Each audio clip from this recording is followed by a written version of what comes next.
Hi, welcome to Texas Alone with Mighout, your source for Red Pill Truth. Today we're going to talk about the,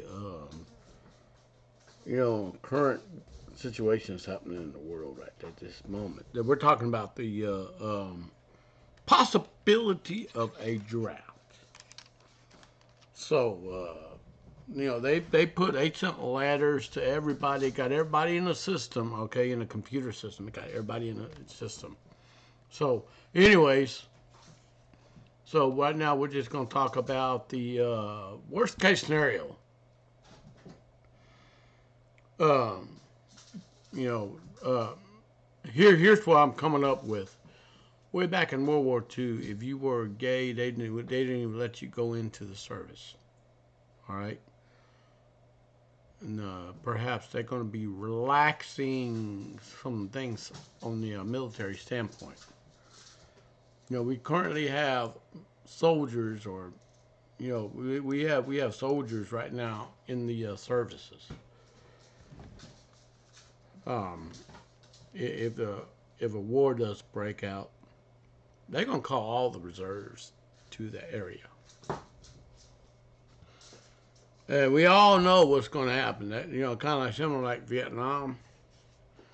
People go over there, they don't know what they're walking into. They get shot up. They get mortar, shrapnel embedded into them, and they come back damaged. And more of the time, we see this happen more over time. Okay, we see this happen just about more over time as and okay.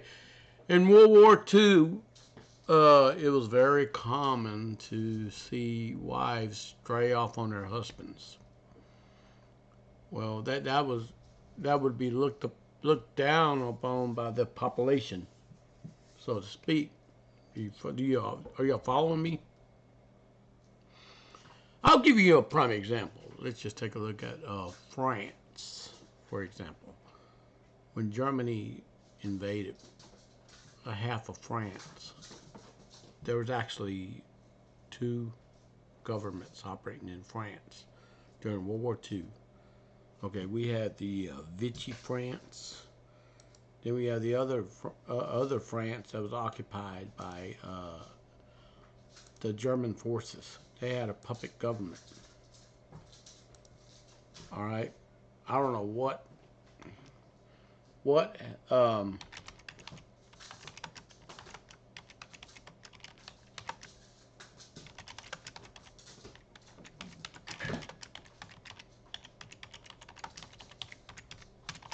so I'm fixing to find out. I'm fixing to go and, you know,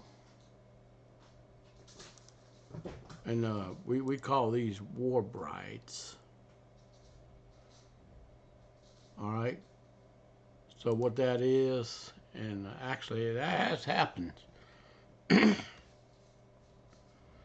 and you know, um,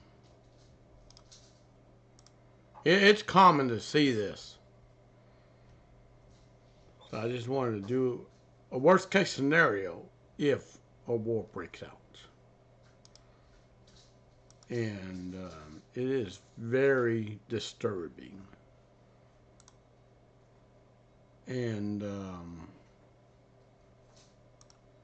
anyways, I am going to do a story on this in case a war breaks out.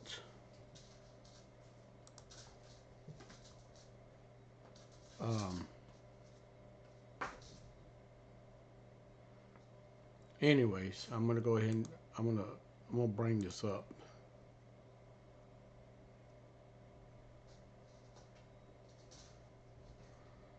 And oftentimes we say strange of war leads to infidelity.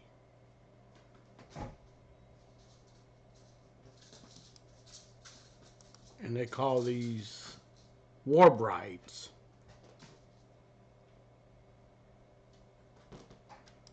So it has happened before.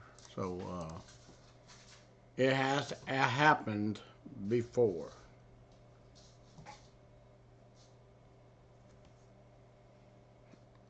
All right.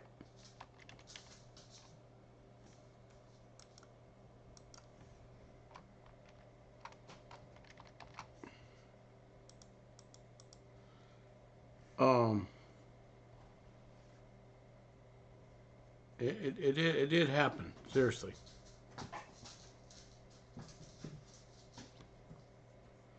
So I'm gonna go ahead and I'm gonna put this up here. We call them war brides.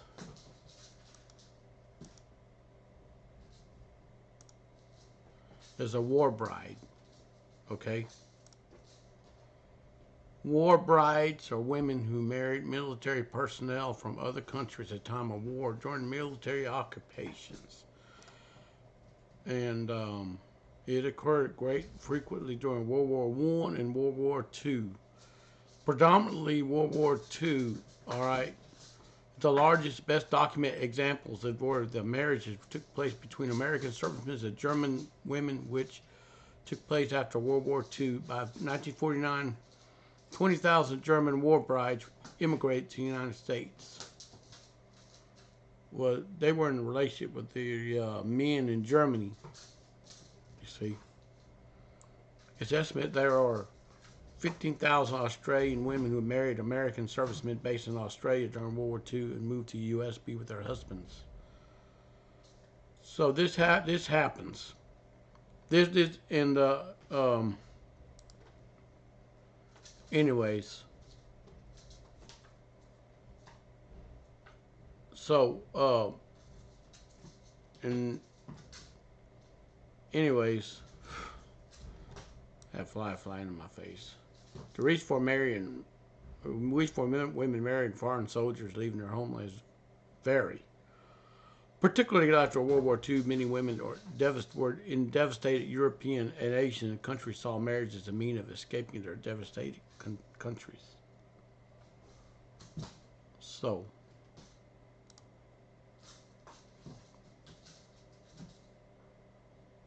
so, anyways, so it happens. I mean, it happens.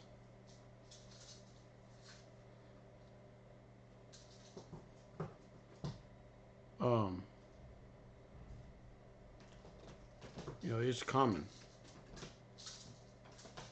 So take note. Some of y'all remember 1975 at the end of the Vietnam conflict. 8,040 Vietnamese women came to the United States as war brides between 1964 and 1975.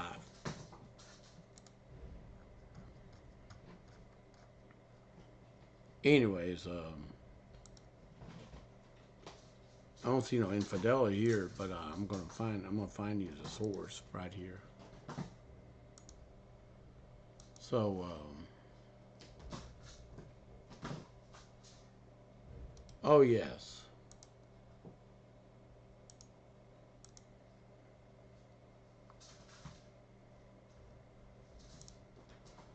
Okay, I found it. Uh, this right here.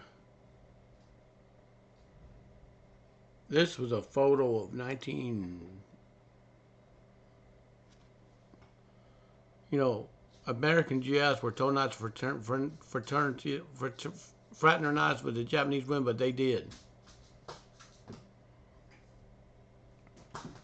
So, um,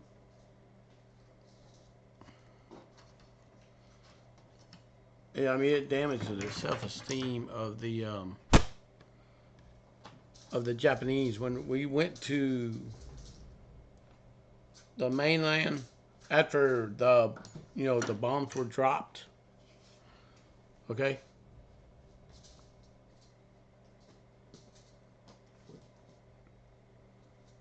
Anyways, so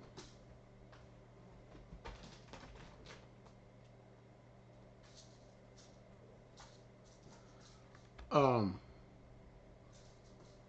anyways, America. So I'm gonna blow this up. So many Japanese women married American men. So, but like I said, it was, anyways. She came from Japan. All right.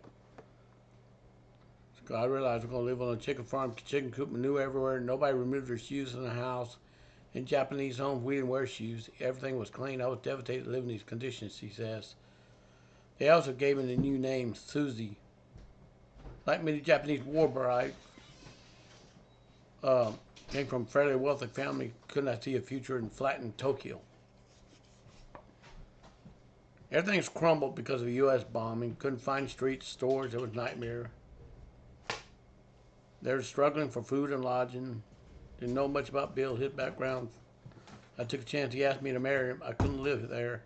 I had to get out and survive. So most of the time in the occupation forces dominated areas, many women in that region will look for a way out. Do y'all follow me? Do you follow me on this?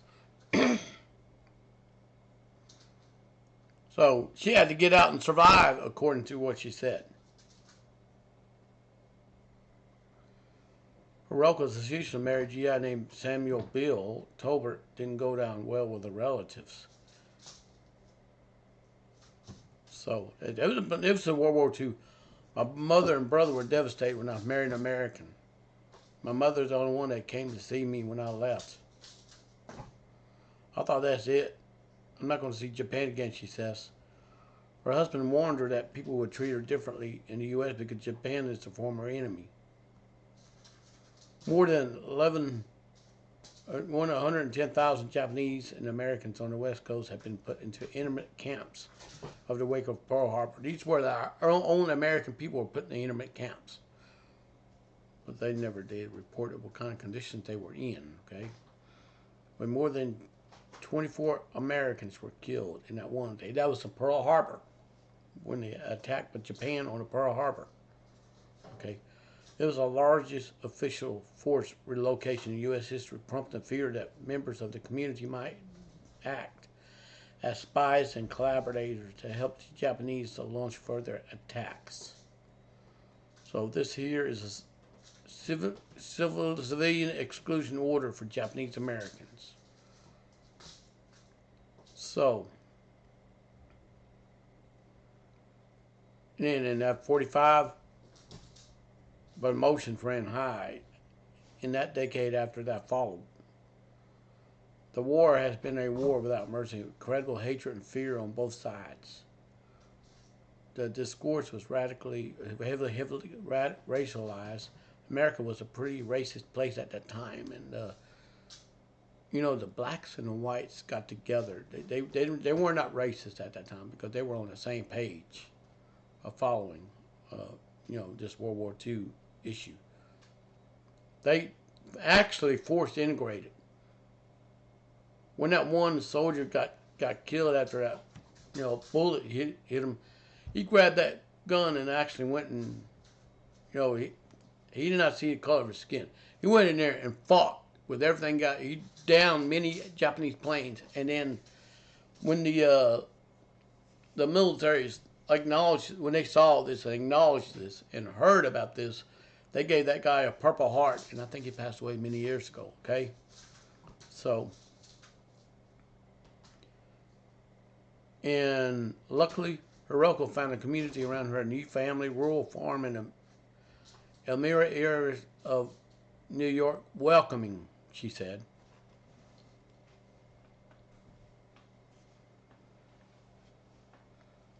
One of my husband's aunt told me I would find it difficult when we wanted to deliver my baby, but I was wrong. The doctor told me he was honored to take care of me. His wife and I became good friends, took me over to their house, see the Christmas tree. Although the Japanese find it hard to fit in a segregated America, okay? I remember getting on a bus in Louisiana was divided in two sections, black and white. Recall Atsuko Kraft. She moved at the age of 22 in 1952. I didn't know where I sat. I sat in the middle. All right. So I didn't know. So she sat in the middle. Marrying an American would provide a better life than staying in a deficit post-war Tokyo. She said her generous husband, who met through a language exchange program, agreed to pay for further education in the U.S. So, anyways, here you go. That's her on the second on the left. Arnold second right. And them two, I guess, are kids. She graduated, got a good job at the hospital. She still faced discrimination. I go look at an apartment or home. When they saw me, they say it's already taken. But it wouldn't be taken, but they would say it's taken ready. And I thought they were low to real estate value. It was like block busting, make sure colors were not moving in the neighborhood. It was hurtful, she said. The Japanese wives also faced rejection from existing Japanese American community. Yes, even their own kind rejected them. Their own kind rejected them. They thought they were loose women, which seemed not to have been the case. Most women who were in Tokyo running cash, register, stock shelf. They worked. According to this article here, they worked. 30 to 35,000 Japanese women migrated to the U.S. during the 1950s. At first, U.S. military ordered soldiers not to fraternize with local women and block requests to marry. But they did anyways. They come up with a law, War Brides Act of 1945, allowed American servicemen married abroad, bring their wives home. But it took Immigration Act of 1952 to enable Asians to come to America in large numbers. Okay, when women did not move to the U.S., some attended Japanese bride schools and marriage bases to learn how to do things like bake cakes the American way, walk in heels rather than flat shoes, which they were custom. Many were told they were unprepared. And generally speaking, Japanese women that married black Americans settled more easily. All right. The black families know what it was like being on the loose side. They were welcomed by sisterhood black women, but small white communities like Ohio and Florida, isolation were often extreme. Now, Atsuko is 85. She knows the big difference between life in Louisiana and Maryland, where she still lives with her husband. Times have changed. She doesn't experience any prejudice now. Americans more worldly and sophisticated. Feel like Japanese American. I'm happy with that, she says. Really? So, there's no more Susie. It's only Hiroko. Now, okay. Anyways, now we'll come up here. Okay, we're going to go ahead and talk about this. Now, rights and benefits for abandoned military spouses.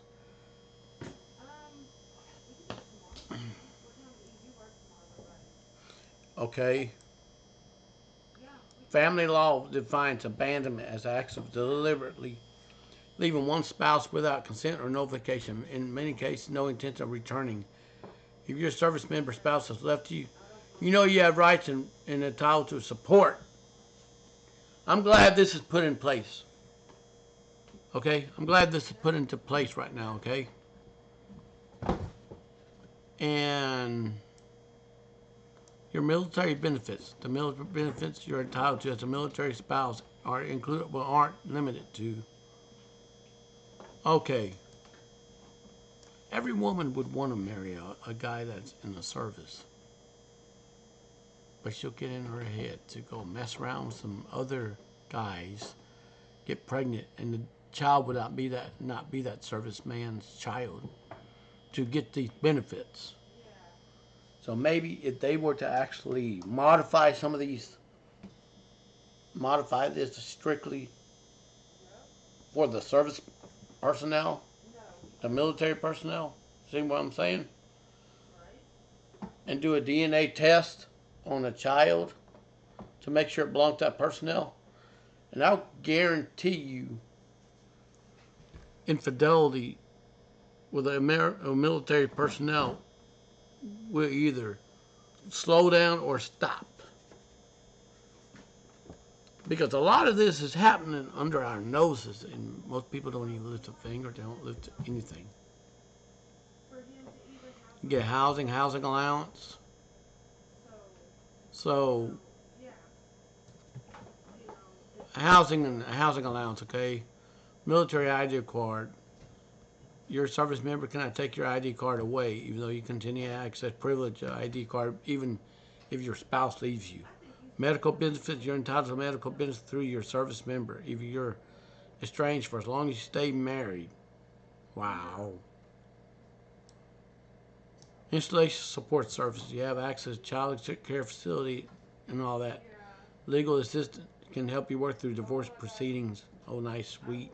I didn't even know that exists. Chain command. Access to installation includes access chain of command to find your spouse, to help find your spouse, receive support from him or her. All right. Military policy regarding abandoned spouses. Each service branch has policy requiring service member to support family members upon separation. There's no agreement, court order. Here's a summary of each service policy.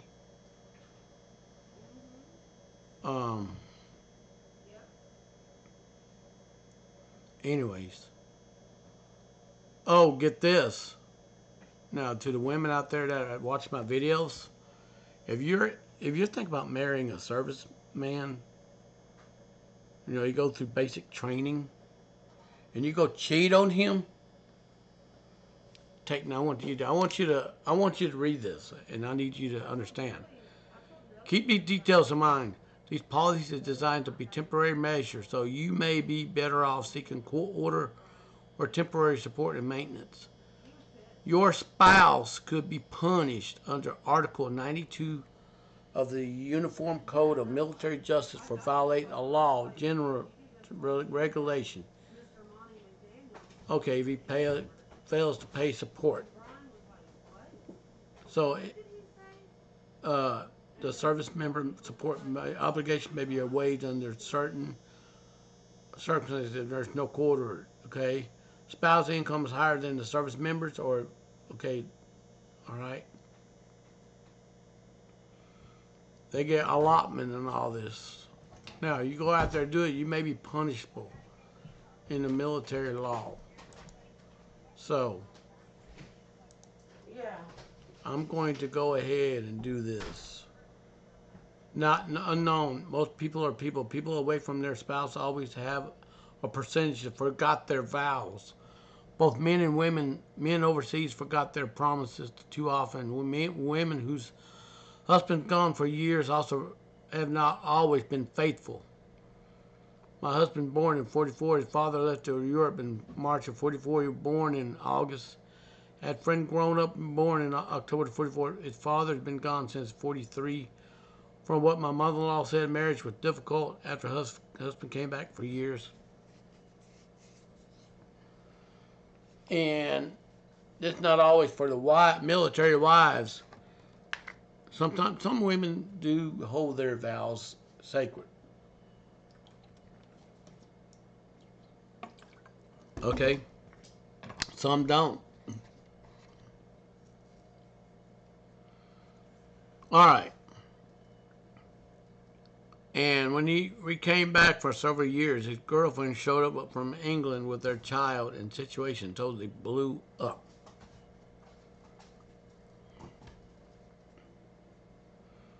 All right.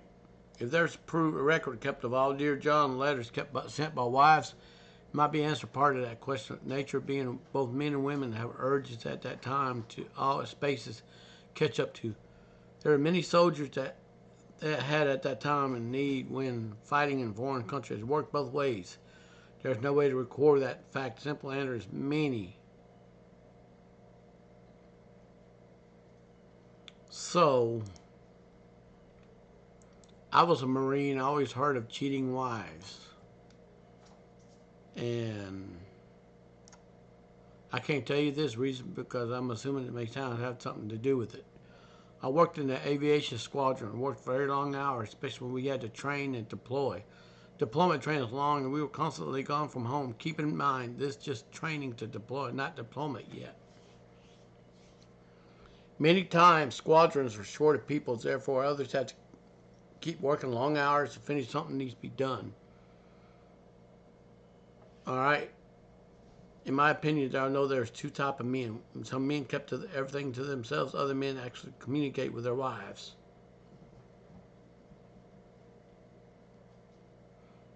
All right. Are you ready? I noticed men who communicated with wives had happier marriage, very strong relationship marriage. On the other hand, men who would simply shut down, didn't say a word to the wives, update them whether or not they'd be home late or whatever, broke down on aircraft, another Marine needs help with something.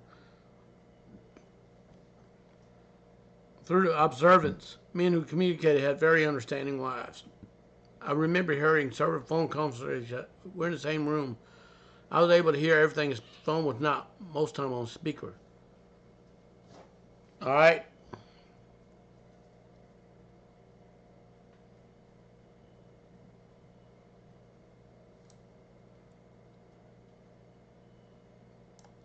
Um.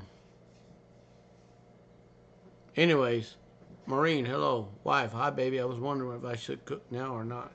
Yeah, I've had some time to rival, so I don't overcook the fish.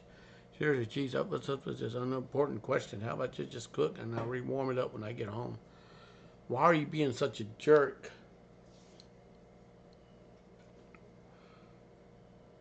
Because you already know I won't be getting home at that dinner time. I never do. Okay?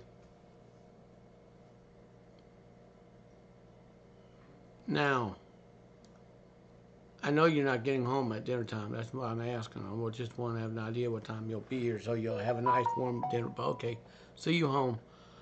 I heard these types on the basis not only of a specific Marine but others as well. And conversation with your significant other should never be this way. It's very sad for a couple to talk to each other like that. The above conversation could go completely different ways. Some wives of these Marines eventually cheated on their spouses. Yes, they do. Okay? Is this right of the wife to do so? Of course not.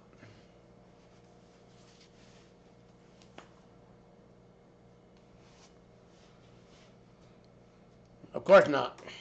The best thing you do is divorce, but I'm assuming the lack of respect and love from another leads to cheating. So, when the Marines are gone very often for deployment or training, there's absolutely no communication with your spouse. Chance of cheating or divorce is going to occur whether it's the right thing to do or not. Now, he said the Marines who kept it friendly had a good communication with their spouse still happily married. Something to keep in mind that this happens a lot whether you're a Marine wife, or a civilian. Communication is key to any relationship in marriage.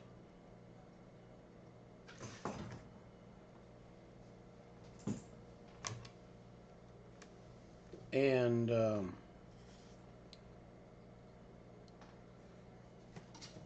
if the war does break out, this is going to happen.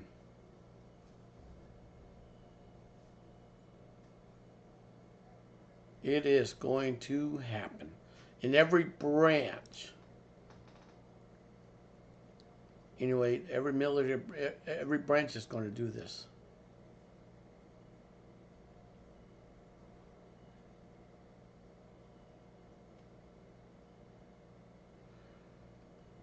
And used to date my beauty queen. Now I'm dating my M16. And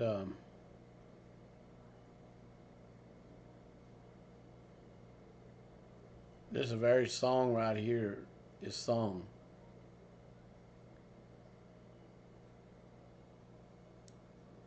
The very first advice I got when I got in the unit: don't get married. Don't F another man's wife. So most people are so naive nowadays. They think their wife's going to be loyal to them. Yeah, for the first few minutes, for a few months, they will. And it was common law dedicated to the Uniform Code of Military Justice, rarely pursued, but still exists. So it is so common that Marines have girlfriends and encouraged to break up before going on deployment. And make no mistake about it. Don't give your spouse any power of attorney while on deployment. Oh, well, I didn't even know this.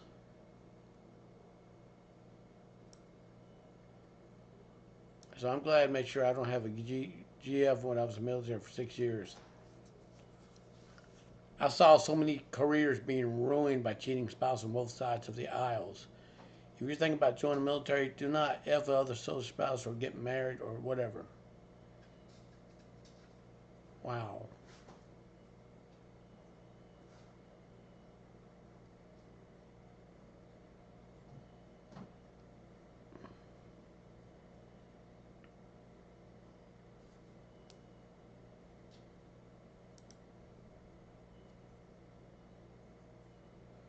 So, this is World War II. Russians would get desperate for men. So they made a daring decision to draft women in the army. Women became snipers such as Rosa Shanina, who achieved 54 confirmed kills. They became engineers to repair tanks and other vehicles. One even became a tank commander. And these women became despised when the Germans found out these women were racking up such high kills. These women still are seen as inferior to men when it comes to fighting, but this is a big shock to Germans when women were disrupting forces as much. Now, anyways,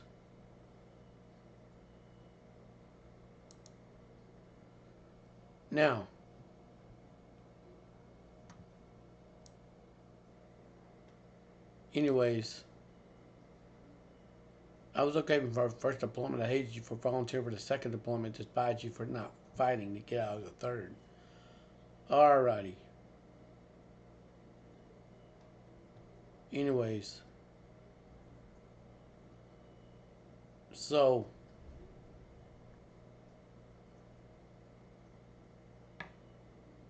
anyways,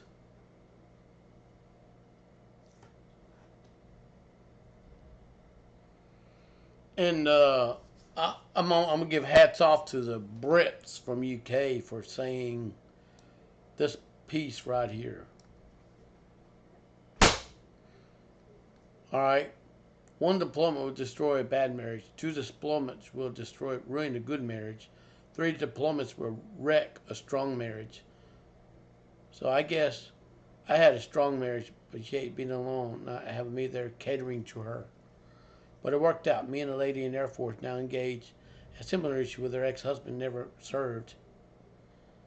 And anyways, this is two people in the forces. They found each other.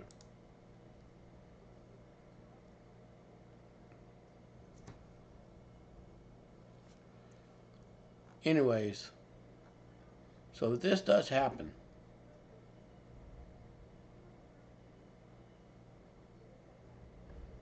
All right.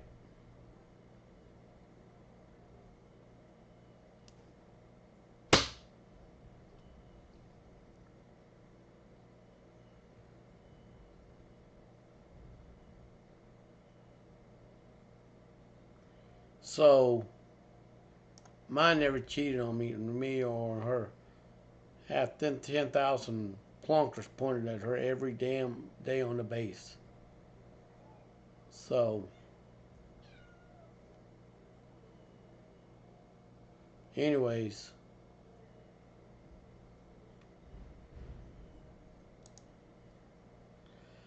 guys I know married a stripper straight out of a strip club. That happens. This actually happens.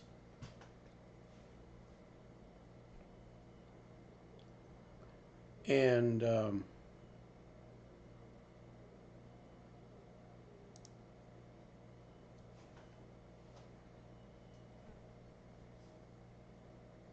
Anyways,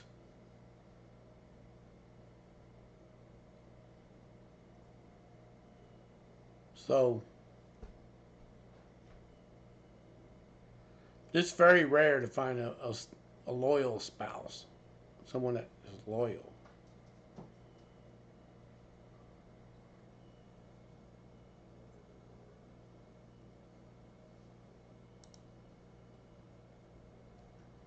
So, anyways,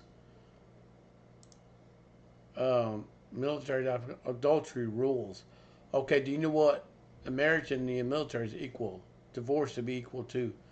We have rules about adultery. So why do we have to give women a free pass to commit adultery? I mean, this happened in all four branches of the service, okay? So, why not have military spouse adultery rules too? They need to have that. It's not fair for a man to raise another man's child, conceive out of an affair. I think it's a problem. I spent my whole life in the Navy. I grew up in the Navy housing where I saw my friends' mothers cheating on their husbands. Wow, the boat would go out, boyfriend would come in. I remember catching my friend's mother eating lunch with another man holding hands. Really? That's a backup man scenario.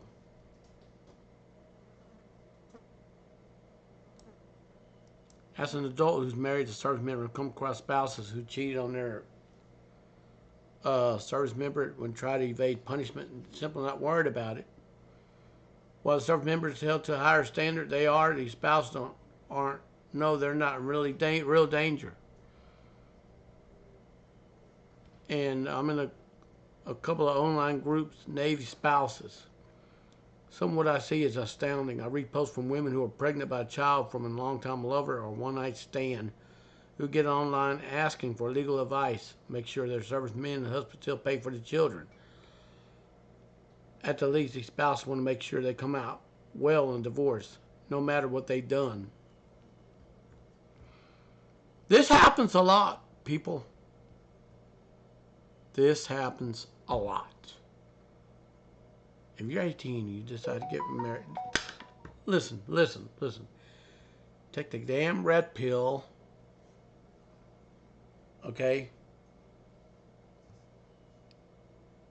Listen to the MGTOW Brotherhood that has. So, all right.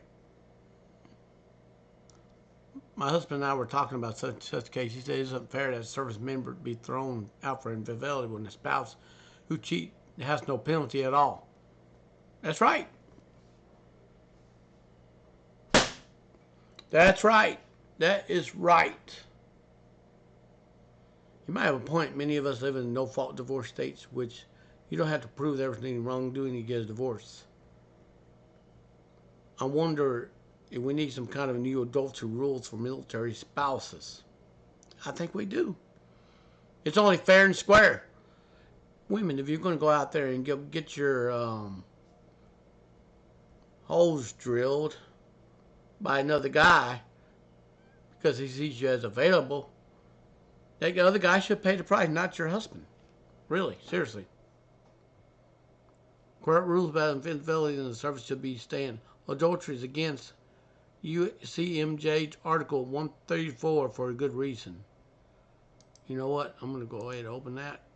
And I'm just wondering what would happen if there were similar rules and regulations for spouses too. They need to come up with that with spouses.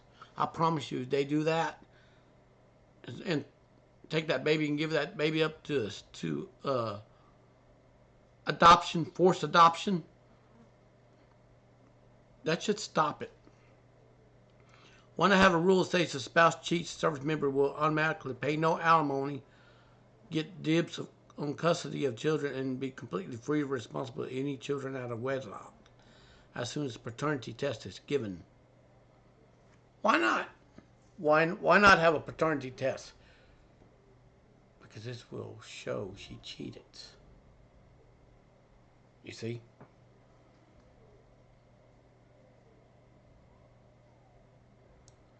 Here's an idea. If you want to marry a service member, you may have to sign a contract between you and the military agreeing that if adultery is proven, you will be coping to the terms above. If you do not sign, you do not get the health benefits, military commissary exchange, any life insurance benefits, event of a tragedy. If you don't agree to a no adultery clause, you cannot, in the eyes of the military, be a spouse, no deers, no TRICARE, no SGLI, none. We need to have that. We need to have that put in place.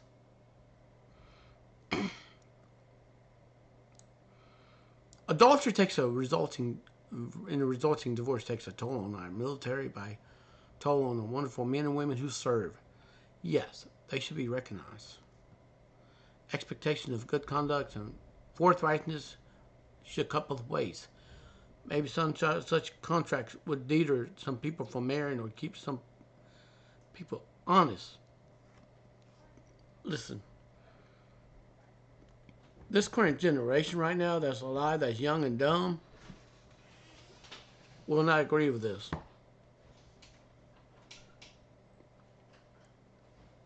And because there's few bad apples don't represent the military spouse or as a group.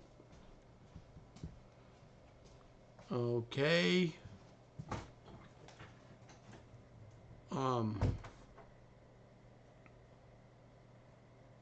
Anyways. No, this happens. This happens. This happens. This happens frequently. Okay? So, I don't know what the future is going to hold. Okay? I don't know what's going to happen. I don't know if the United States is going to get attacked on both sides. Then we get boots on the ground from the opposing forces. But the U.S. military is going to be severely weakened to the point to where we're going to be fighting on all fronts. Okay? We're going to be fighting on all fronts. And the worst case scenario is they're going to go through. Okay, the enemy has maps of every strategic base in the States. Okay?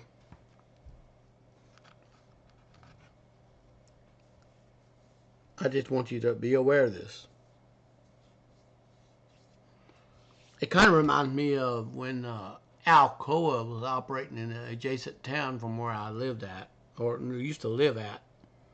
Okay? It reminded me of that. Young girls would flock to the men working at the Alcoa. Some would be pregnant with the men's kids, and they have families at home somewhere else. How fair is that? No, it's not fair. This should be talked about, okay? I'm glad to bring this up because this happens more often than what people think. It happens in the construction. It happens in military armed forces. It happens when you're not even thinking about it. It happens often. Thank you for listening. You have a great day. Peace.